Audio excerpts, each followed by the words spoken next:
ನನ್ನ ಹೆಸರು ರಕ್ಷಾ ಸಂಜಯ್ ಪರಮಾನಟ್ಟಿ. ನಾನು 6ನೇ ತರಗತಿಯಲ್ಲಿ ಓದುತ್ತಿದ್ದೇನೆ.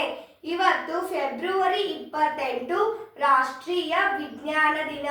ನನ್ನ ಶಾಲೆಯಲ್ಲಿ ನಾನು ಹೋದಂತಹ ಮಾದರಿ ಡೇ ಆ್ಯಂಡ್ ನೈಟ್, ರಾತ್ರಿ ಮತ್ತು ಹಗಲು.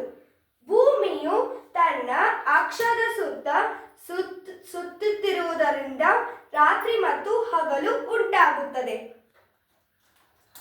ಸೂರ್ಯನಿಗೆ ಹತ್ತಿರವಿರುವ ಭಾಗದಲ್ಲಿ ಹಗಲು ಉಂಟಾಗುತ್ತದೆ. ಸೂರ್ಯನಿಂದ ದೂರವಿರುವ ಭಾಗದಲ್ಲಿ ರಾತ್ರಿ ಉಂಟಾಗುತ್ತದೆ.